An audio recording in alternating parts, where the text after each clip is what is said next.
नमस्कार, मैं नंदिनी लाक्षाकार स्वागत करती हूँ आप सभी का नाग पंचमी पर हमारे खास कार्यक्रम में, जिसमें मेरा साथ देने के लिए हमारे साथ मौजूद है पंडित पवन तिवारी जी। पंडित जी, बहुत बहुत स्वागत है आपका।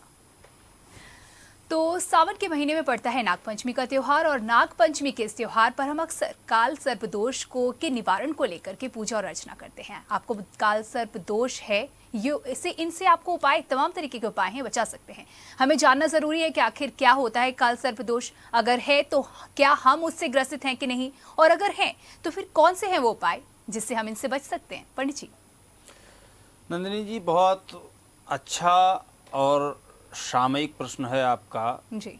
सबसे पहले तो अपने दर्शकों को इस नाग पंचमी पर्व की बहुत बहुत शुभकामनाएं देते हैं कि इस पर्व पर आप अपने समस्त कष्ट, व्याधि और काल सर्प दोष निवारण के लिए भगवान शिव की आराधना उपासना करें।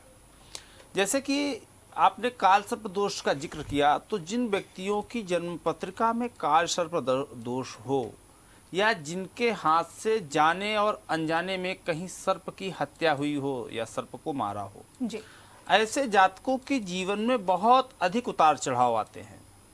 लेकिन बहुत सारे ऐसे भी लोग होंगे जिनकी जन्म पत्रिका ही नहीं होगी। तो प्रश्न यहाँ ये उठता है कि जिनकी जन्म पत्रिका नहीं है वो कैसे जानेंगे कि हमारे ऊपर काल सर्प दोष है।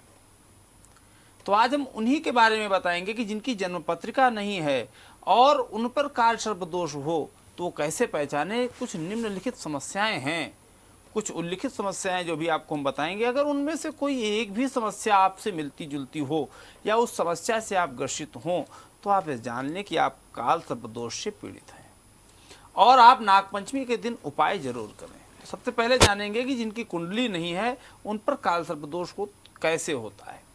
अगर आप मेहनत करते हैं और उसका पूरा फल प्राप्त नहीं होता, या व्यवसाय में बार बार नुकसान होता है, या आपको अपने व्यक्ति के द्वारा ही ठग लिया जाता है, आपका धन हरण हो जाता है, या आप अकारण बिना किसी कारण के आपको कलंक लगता है, अगर ऐसा होता है तो आप ये समझ लें कि आप में काल सर्प दोष है। और अगर आपको संतान नहीं है या संतान है तो वो उन्नति कारक नहीं है, वो उन्नति नहीं कर रही है। विवाह नहीं हो रहा है या वैवाहिक जीवन आपका अस्त व्यस्त है, अगर विवाह हो गया है और आपका वैवाहिक जीवन अस्त व्यस्त है तो भी आप में काल सर्प दोष है।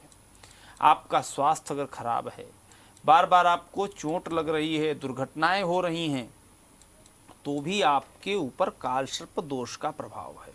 और अगर आप बहुत अच्छे कार्य करते हैं, आप मानते हैं कि हमारे द्वारा जो किए जा रहे कार्य हैं वो बहुत अच्छे हैं, उत्तम हैं, लेकिन उन कार्यों का जो यश है वो आपको न प्राप्त होकर के दूसरे को मिलता है, और रात्रि में आपको भयावह स्वप्न बार बार आते हैं और उन स्वप्नों में नाग और नागिन के स्वप्न आपको बार बार दिखाई देते हैं, तो भी आपको काल सर्प दोष है। और अगर आपको स्वप्न में काली स्त्री जो भयावह हो या विधवा स्त्री जो रोते हुए दिखाई दे तो भी आप समझ लें कि आपके ऊपर काल सर्प दोष का प्रभाव है।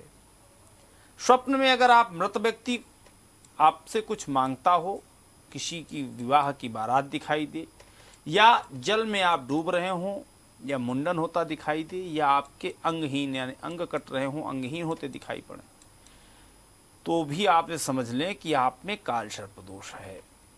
गर्भपात हो या संतान होकर के न रहती हो इत्यादि, इनमें से कोई भी एक लक्षण हो नंदिनी, तो ये हमारे दर्शक बिल्कुल समझ लें कि आप में काल सर्प दोष है और आपको काल सर्प दोष की शांति जरूर करानी चाहिए। ये बिल्कुल निश्चित रूप से है, क्योंकि ये कुछ विशेष चीजें हैं। क्योंकि बहुत सारे दर्शक ऐसे हैं कि अभी भी उनके जन्मांक की स्थिति स्पष्ट नहीं है और उनके पास जन्मांक नहीं है, तो वो इन किसी भी एक संदेह से आप जुड़ रहे हैं तो आप निश्चित रूप से समझ लें कि आप में काल सर्प दोष है।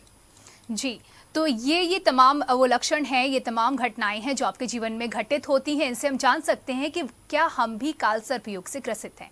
अब अगर बात की जाए, नागपंचमी की ये त्योहार आ रहा है, कई मायनों में खास है, और काल सर्प योग की हम बात कर रहे हैं। क्या इसी खास दिन कुछ खास ऐसे उपाय हैं जो इसी दिन हमें करने चाहिए? बिल्कुल नंदिनी, नागपंचमी के दिन काल सर्प दोष के कुछ खास उपाय हैं जो हमारे दर्शक समझ लें कि नागपंचमी के दिन किए जाने वाले कुछ प्रयोग हैं जिनको करने से निश्चित रूप से काल सर्प दोष जो है वो शिथिल होता है। उपाय क्या करने होंगे? आपको नाग नागिन का जोड़ा चांदी का बनवा लें, और अगर आप चांदी का नहीं बनवा सकते हैं तो तांबे का बनवा लें। इसका बनवा करके और नाग पंचमी के दिन उस नाग नागिन के जोड़े का पूजन करें, और पूजन करने के बाद उसे प्रवाहित कर दें बहते हुए जल में। नारियल पर ऐसा ही जोड़ा बना करके, माने चांदी का या तांबे का जोड़ा नारियल के साथ रख करके मौली से लपेट करके बहते जल में बहा सकते हैं पूजन के बाद जी। या जो सांप दिखाने वाले सफेरे होते हैं उनसे नाग का जोड़ा, मतलब जीवित नाग नागिन का जोड़ा पैसे दे करके ले, और उन नाग नागिन को पूजन करने के बाद जंगल में स्वतंत्र कर दें, आजाद कर दें। जी जी। या इस नाग पंचमी किसी ऐसे शिव मंदिर में जाएं जहां पर शिव जी की शिवलिंग तो हो, प्रतिमा तो हो, लेकिन उस प्रतिमा पर नाग नहीं लगा हो। वहां पर आप एक तांबे का नाग बनवा करके आप उस पर प्रतिष्ठित करवाएं, उस पर चढ़ा दें। या शिव जी को चंदन तथा चंदन का इत्र अर्पित करें, या स्वयं नित्य अर्पित कर सकते हैं। नाग पंचमी के अलावा भी नित्य अर्पित कर सकते हैं, तो भी आपको कालसर्प दोष से राहत मिलेगी। तथा नाग पंचमी को शिव मंदिर की सफाई, मरम्मत व पुताई भी कराना चाहिए जी। और कुछ मंत्र हैं जिनका कि नाग पंचमी के दिन जप, पूजन या हवन करना चाहिए।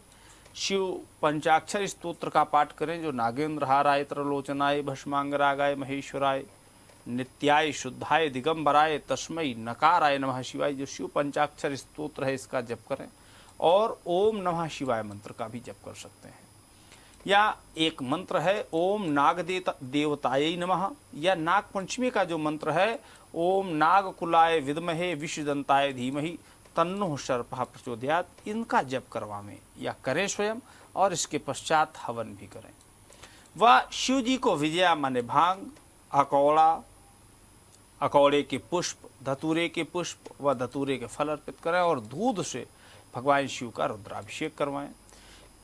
और इस नाग पंचमी एक बेहद उपाय, बहुत आवश्यक उपाय है और बहुत अच्छा उपाय है, जिससे कि आपका कालसर्प दोष बहुत ज़्यादा शिथिल पड़ेगा। वो है कि अपने वजन के बराबर लकड़ी का कोयला पानी में बहते हुए जल में प्रवाहित करें, और नित्य गौमूत्र से अगर आप दांत साफ करते हैं, दंत धावन करते हैं, तो भी आपका ये कालसर्प दोष इस नाग पंचमी शिथिल हो सकता है, और आपके जीवन में आ रही रुकावटों से, आ रही बाधाओं से आपको मुक्ति मिल सकती है। नंदिनी, तो ये उपाय है हमारे दर्शक, इस नागपंचमी जरूर कर लें, इनमें से कोई एक उपाय है। जी, तो तमाम ये उपाय हैं जो इस नागपंचमी पर हम करके कालसर्प दोष को खुद से दूर कर सकते हैं। आखिर नागपंचमी पर ही कैसे दूर होता है कालसर्प दोष? बिल्कुल सही प्रश्न है कि नागपंचमी पर कैसे होता है। जैसे कि जन्म पत्रिका में अगर कालसर्प दोष हो, तो हमारे यहाँ हमारे कारण किसी सर्प की मृत्यु हुई हो, जी, या तो जन्म पत्रिका में हो कालसर्प दोष, या हमारे द्वारा किसी सर्प की मृत्यु हुई हो, या स्वप्न में सर्प दिखाई देने की समस्या हो, इसके सब निवारण के लिए नाग पंचमी का जो दिन है वो सर्वोत्तम दिवस माना गया है। श्रावण के माह में अपने घर के आंगन में गोबर से नाग पूजा का विधान है जो पौराणिक है। अब चंदन व लकड़ी व चांदी आदि के भी सर्पों की पूजा नाग पंचमी को कर सकते हैं। जी। व्रत संयम से करें और ब्राह्मण को भोजन कराएं, तथा घर में किसी सर्प की काटने से अगर किसी व्यक्ति की मृत्यु हुई हो, ऐसे बहुत सारे दर्शक होंगे कि जिनके घर में किसी न किसी की मृत्यु सर्प के दंश से हुई हो, तो अगर सर्प काटने से किसी की मृत्यु हुई हो तो कहा जाता है कि उसकी सदगति नहीं होती है, उसको गति प्राप्त नहीं होती है। तो उसे गति प्राप्त करने के लिए सर्प पूजन अगर करते हैं तो ऐसे व्यक्ति को मुक्ति मिल जाती है। इसके साथ ही नाग गायत्री का भी जप करना चाहिए इस नाग पंचमी। वो मंत्र है ओम नवकुलाय विद्महे विषदंताय धीमहि तन्नो सर्पः प्रचोदयात्। इस मंत्र का भी आप जप जरूर से जरूर करें इस नाग पंचमी। जी, तो तमाम उपाय बताए आपने, मंत्र बताए हैं, इन सभी का हम प्रयोग कर सकते हैं, उपयोग कर सकते हैं और लाभ उठा सकते हैं। लेकिन अगर बात की जाए कि सावधानियां बरतने की क्या जरूरत है, कौन सी ऐसी गलतियां हैं जो हमें करने से बचना चाहिए, तो क्या बताएंगे? देखिए, कुछ गर्भिणी जो स्त्री हैं इस उपायों को ना करें, और नाग सर्प के सामने ऐसी स्त्रियां ना जाएं जिनके गर्भ में बच्चे पल रहे हैं। सपेरे से नाग या नाग के जोड़े को पैसे देकर के जंगल में छुड़वाएं, जैसे कि हमने पूर्व में बताया, एक उपाय था ये। तथा सर्प सूक्त, मनसा देवी सूक्त का पाठ नित्य करें, और ऐसे किसी शिव मंदिर में जहाँ पर भगवान शिव की प्रतिमा पर नाग न हो, वहाँ पर नाग प्रतिष्ठित करवा करके अर्पित करें। तथा नित्य नाग गायत्री तथा ओम नाग देवताय नमः मंत्र है, ओम नाग देवताय नमः का जप करने से आपके कार्यों की बाधाएं दूर होती हैं और आप समृद्धशाली बनते हैं। आपको नित्य मंदिर जाना है और शिव जी एवं नाग देवता को दूध अर्पित करते हैं तो आपको धन का लाभ होता है। शिव जी को प्रसन्न करने का मंत्र है ओम नमो सोमेश्वराय। इस मंत्र का जप करने से चंद्र पीड़ा व नाग दोष दूर होते हैं। अगर चंद्रमा से दोष पीड़ा है कोई और नागों से कोई पीड़ा है तो वो दोनों दोष दूर होते हैं। मंत्र है ओम नमो सोमेश्वराय। इस मंत्र का जप कर सकते हैं और अपनी राशि के अनुसार नागदेव का अगर पूजन करते हैं तो भी आपको काल सर्प दोष से मुक्ति मिलती है। नाग पंचमी पर काल सर्प दोष निवारण के लिए नाग देवता की आराधना करें और नवकुलाय विद्महे विश्वदंताय धीमहि तन्नो सर्पा प्रचोदयात्, जो हम बार बार इस मंत्र को बता रहे हैं, इसका जप करें। क्योंकि पूर्ण पृथ्वी का भार संभालने वाले शेष नाग व भगवान शिव जी के गले में शोभायमान है हमारे नाग महाराज को हमारे पूर्वज देव दानव और किन्नर सभी पूजते रहे हैं। इसलिए तमाम जानकारियां जी। इसीलिए नाग पंचमी के दिन नाग महाराज का पूजन करने से नागों से जुड़े हुए तमाम प्रकार के कष्ट समाप्त हो जाते हैं। तो इस दिन जिस व्यक्ति को राहु केतु की दशा या महादशा चल रही हो तथा काल सर्प दोष हो और जिनके जन्मांक नहीं है, उनके बारे में भी हमने बताया कि अगर उनको ऐसा लग रहा है कि उनके काम नहीं बन रहे हैं, उन पर काल सर्प दोष है, तो ऐसे लोगों को किसी शिवलिंग पर नाग नागिन का चांदी का अथवा पंचधातु का या तांबे का नाग नागिन का जोड़ा चढ़ाना चाहिए। तो आपको समस्त दोषों से मुक्ति मिल जाती है, नाग दोषों से और काल सर्प दोषों से। तो ये जो नाग पंचमी का व्रत पर्व है ये बहुत कुछ आपको दे सकता है, बहुत सारी बाधाओं से आपको मुक्त करा सकता है, काल सर्प जैसी दोष जैसी समस्याओं से भी आपको अवमुक्त करा सकता है। जी बिल्कुल, और तमाम जानकारियां आप हमारे साथ साझा कर रहे हैं। जानकारियां लेने का सिलसिला पंडित जी से चलता रहेगा, लेकिन यहाँ रुकना होगा एक छोटे से ब्रेक के लिए, कहीं मत जाइएगा।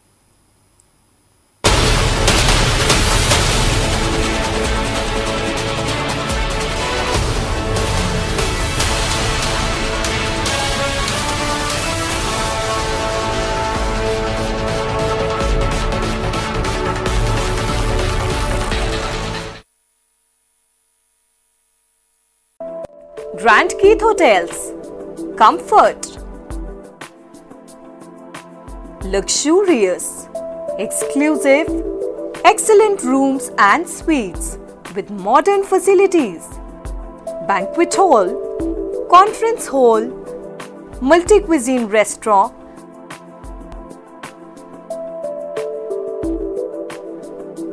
And gym open shortly with luxurious services. Also, you can book us on Make My Trip and Go Ibibo. Grand Keith Hotels, The Mall, Kanpur. Contact number 0512 237 1024 2371046 9792 000 685. Visit us on www.grandkeithhotels.com.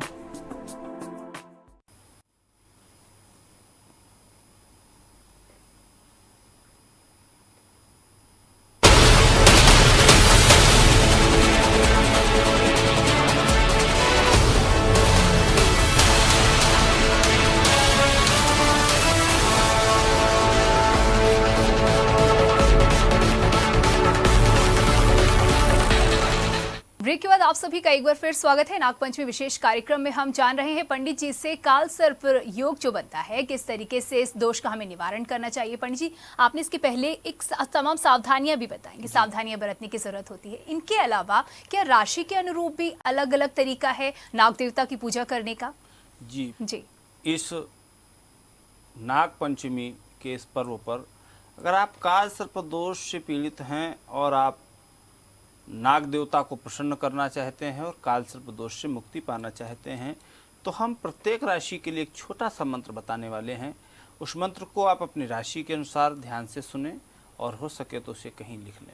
अगर नाग पंचमी इस मंत्र का आप ज़्यादा से ज़्यादा जप कर लेते हैं और भगवान शिव की आराधना कर लेते हैं, चाहे वो घर पर या फिर किसी शिव मंदिर पर, लेकिन विशेष बात यह है नंदिनी की ध्यान ये रखना है मैं दर्शकों को कि इस समय की व्यवस्था को देखते हुए जिस तरीके से एक महामारी का दौर चल रहा है, उस महामारी के इस दौर पर आप अपने घर पर भी इस मंत्र का जप कर सकते हैं। ये बहुत आवश्यक नहीं है कि आप किसी प्रतिष्ठित शिव मंदिर पर जाकर के ही अपनी राशि के इस मंत्र का जप करें।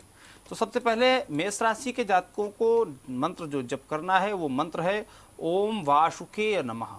मेष राशि के लिए मंत्र है ओम वासुकेय नमः और वृषभ राशि के लिए मंत्र है ओम शूलिने नमः। मिथुन राशि वाले ओम सर्पाय नमः मंत्र का जप करें तथा कर्क राशि के जातक ओम अनंताय नमः मंत्र का जप करेंगे तो आपको कालसर्प दोष में शिथिलता व कालसर्प दोष आपका शिथिल होगा।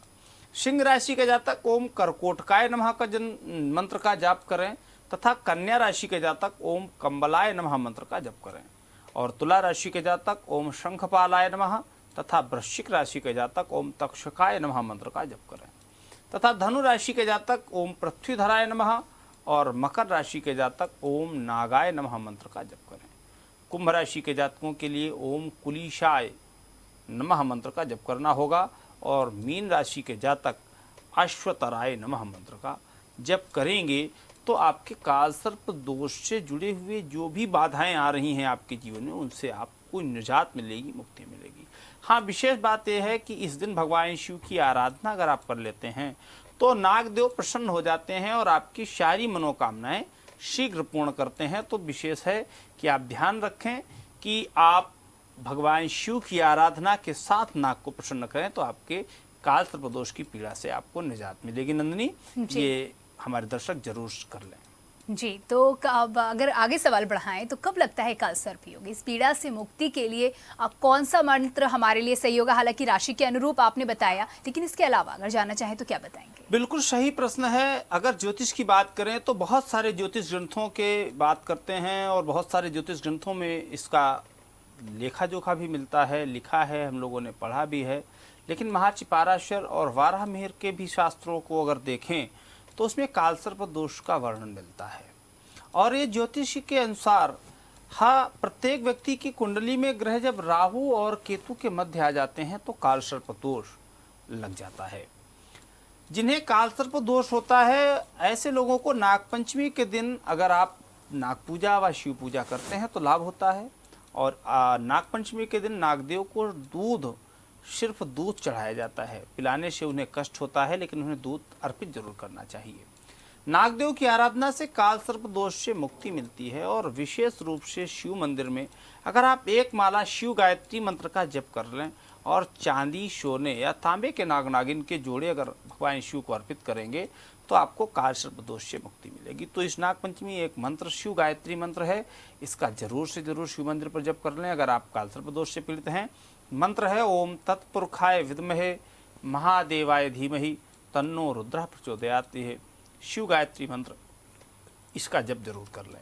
नागपंचमी के दिन शिव मंदिर में 21 चंदन धूप बत्ती और 5 तेल या देशी घी के दीपक जला करके शिव गायत्री मंत्र का जप करना चाहिए तो निश्चित रूप से शुभ फल मिलेगा तथा धन धान्य, संपत्ति, समृद्धि, ऐश्वर्य, सौभाग्य, वैभव व सफलता तथा प्रगति व संतान सुख का आशीर्वाद भी भगवान शिव से आपको मिलेगा। तो इस नाग पंचमी ये उपाय जरूर आप कर लें। अगर आप कहीं नाग दोष, काल सर्प दोष व अन्य आपके जीवन में बहुत सारी अगर शिथिलता है, बहुत सारे अवरोध हैं तो ये उपाय जरूर करें। आप पाएंगे कि आपको इससे लाभ जरूर मिलेगा। तो तमाम बातें आपने बताई, इसके महत्व को हमने समझा। पंडित जी, अगर नाग पंचमी की कोई पौराणिक कथा की बात की जाए, पवित्र कथा हो तो क्या बताएंगे? क्या इसकी कोई पौराणिक कथा भी है? बिल्कुल, नाग पंचमी की पौराणिक कथा है नंदिनी। बहुत सारे लोग हो सकता है कि इस कथा को ना जानते हों जी, लेकिन हम प्रायः जब कभी नाग पंचमी का पर्व होता है तो हम नागपंचमी की पवित्र कथा के बारे में चर्चा करते ही रहते हैं। कई बार ये कथा हमने बताई भी है अपने इस चैनल के माध्यम से भी, लेकिन पुनः फिर आपने प्रश्न किया है तो पौराणिक कथा है कि जब नाग ने भाई बन करके अपने बहन की रक्षा की थी।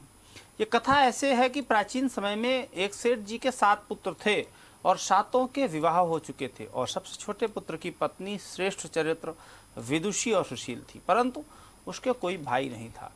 एक दिन बड़ी बहू ने घर पर लीपने को पीली मिट्टी लाने के लिए सभी बहुओं के साथ चलने को कहा तो सभी थालियाँ और मिट्टी खोदने के औजार लेकर के जाने लगी। जी। वहाँ पर एक सर्प निकला जिससे बड़ी बहू का जो मिट्टी निकालने वाली अस्त्र था, खुरपी, उस मारने से उसको लग गया। ये देख करके छोटी बहू ने उसे रोकते हुए कहा कि इस सर्प को मत मारो, इसे ये क्योंकि ये बेचारा निरपराध है, मिट्टी खोदने की जगह से निकला है, लेकिन इसका अपराध कोई नहीं। ये सुनकर के बड़ी बहू ने उसे नहीं मारा। सर्प एक और जा बैठा और छोटी बहू ने उससे कहा हम अभी लौट कर के आते हैं, तुम यहाँ से जाना नहीं। ये कह करके वो सब मिट्टी लेकर घर चली गई और वहाँ अपने कावड़ियों में फंस करके सर्प से जो वादा किया था उससे किया हुआ वो वादा भूल गई। दूसरे दिन वो बात याद आई तो सबको साथ लेकर के वहाँ पहुंची और सर्प को उस स्थान पर बैठा देख करके बोली कि सर्प भैया नमस्कार। सर्प ने कहा तू भैया कह चुकी है इसलिए तुझे छोड़ देता हूँ, नहीं तो झूठी बात कहने के कारण अभी तुझको मैं डस लेता। वो बोली भैया मुझसे भूल हो गई, उसकी क्षमा मांगती हूँ।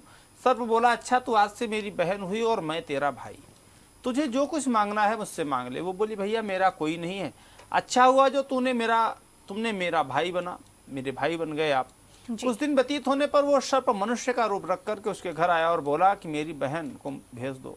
सबने कहा इसके तो कोई भाई नहीं था और वो बोला मैं तो दूर के रिश्ते में इसका भाई हूँ, बचपन में ही बाहर चला गया था। और उसके विश्वास दिलाने पर घर के लोगों ने छोटी को उसके साथ भेज दिया। उसने मार्ग में बताया कि मैं वही सर्प हूँ, इसलिए तो डरना नहीं और जहाँ चलने में कठिनाई हो वहाँ मेरी पूंछ पकड़ लेना, अगर कहीं रास्ते में तुम्हें दिक्कत हो तो मेरी पूंछ पकड़ लेना। उसने कहे अनुसार वैसे ही किया और इस प्रकार वह उसके घर पहुँच गई।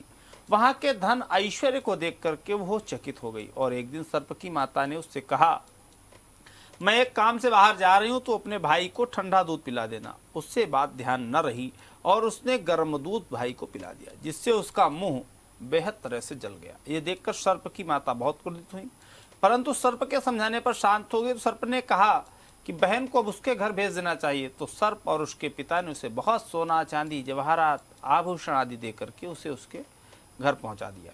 इतना ढेर सारा धन देख करके बड़ी बहू ने ईर्ष्या से कहा भाई तो बड़ा धनवान है, तुझे तो उससे और भी धन लाना चाहिए। सर्प ने यह वचन सुना तो सारी वस्तुएं सोने की ला करके दे दी। ये देख करके बड़ी बहू ने कहा इन्हें झाड़ने की झाड़ू भी सोने के होने चाहिए। तो सर्प ने झाड़ू भी सोने की ला करके रख दी। अब सर्प ने छोटी बहू को हीरा मणियों का एक अद्भुत हार दिया और उसकी प्रशंसा उस देश की रानी ने भी सुनी और वो राजा से बोली कि सेठ की छोटी बहू का हार यहाँ आना चाहिए। राजा ने मंत्री को हुक्म दिया कि उससे वो हार लेकर के अपने महल में शीघ्र उपस्थित हो। मंत्री ने सेठ जी से जाकर के कहा कि छोटी बहू का हार पहनेंगी महारानी, उससे लेकर के मुझे दे दो। सेठ जी ने डर के कारण छोटी बहू से हार मंगा करके दे दिया। छोटी बहू को बात बहुत बुरी लगी। उसने अपने सर्व भाई को याद किया और अपने आने पर प्रार्थना की, रानी का हार छीन लिया है ये बताया, कुछ ऐसा करो कि वो हार उसके गले में न रहे, तब तक के लिए सर्प बन जाए और जब वो मुझे लौटा दे तो हीरों और मणियों का हो जाए। ऐसी प्रार्थना अपने भाई से की। सर्प ने ठीक वैसा ही किया। जैसे ही वो हार रानी ने पहना वैसे ही वो सर्प बन गया। देख करके रानी चीख पड़ी और रोने लगी। ये देखकर राजा ने सेठ के पास खबर भेजी कि छोटी बहू को तुरंत भेजो। सेठ जी डर गए कि राजा न जाने क्या करेगा और स्वयं छोटी बहू को साथ लेकर के उपस्थित हुए। राजा ने छोटी बहू से पूछा तूने क्या जादू किया है, तुझे दंड दूंगा। छोटी बहू बोली राजन क्षमा कीजिए, हार ही ऐसा है कि मेरे गले में हीरो और मणियों का रहता है और दूसरों के गले में सर्प बन जाता है। सुनकर के राजा ने वो सर्प बना हार उसे दे करके कहा अभी पहन करके दिखाओ। छोटी बहू ने जैसे उसे अपने गले में पहना वो हीरे और मणियों का हो गया। ये देख करके राजा को उसकी बात का विश्वास हो गया और उसने प्रसन्न होकर के बहुत सी मुद्राएं पुरस्कार में दी। वही वो अपने हार और धन सहित घर लौटाई। इस धन को देख करके बड़ी बहू ने ईर्ष्या के कारण उसके पति को सिखाया कि छोटी बहू के पास कहीं से धन आया है। यह सुन करके उसके पति ने अपनी पत्नी को बुला करके कहा कि ठीक ठीक सारी बात बता। तो सर्प को याद करने लगती है। सर्प प्रकट होकर के कहा मेरी धर्म बहन के आचरण पर संदेह प्रकट करोगे तो मैं तुझे खा लूंगा। यह सुनकर के छोटी बहू का पति बहुत प्रसन्न हुआ और उसे सर्प देवता का बड़ा सत्कार किया। उस दिन से नाग पंचमी का त्यौहार मनाया जाता है और स्त्रियां सर्प को भाई मान करके उसकी पूजा करती हैं। तो नंदिनी ये पौराणिक कथा है जो नाग पंचमी सर्प और भाई और बहन के स्नेह से जुड़ी हुई है। इस कारण से नाग पंचमी को महिलाएं अपना भाई का स्वरूप मान करके नाग देवता की पूजा करती हैं। और ज्योतिष के अनुसार नाग पंचमी के दिन काल सर्प दोष शांति के लिए शिव व नाग पूजा करने से आपके जीवन में आ रही बहुत सारी कठिनाइयाँ, बहुत सारे अवरोध समाप्त करती है ये नाग पंचमी। तो नंदिनी आज जो एपिसोड आप जो कार्यक्रम में हमने उपाय कुछ बताए हैं, साझा जी, किए जी। हैं अपने दर्शकों के लिए। अगर इन उपायों में से कुछ एक उपाय भी हमारे दर्शक अगर कर लेते हैं तो निश्चित रूप से आप ये माने कि उनके जीवन में आ रही बाधाएं, अवरोध सारे दूर हो जाएंगे। जी, और मुझे पूरी उम्मीद है कि हमारे दर्शक इन सभी जानकारियों का लाभ उठाएंगे। पंडित जी बहुत बहुत धन्यवाद इन जानकारियों के लिए। तो ये था नागपंचमी विशेष नागपंचमी पर्व की आपको बहुत बहुत शुभकामनाएं। नमस्कार।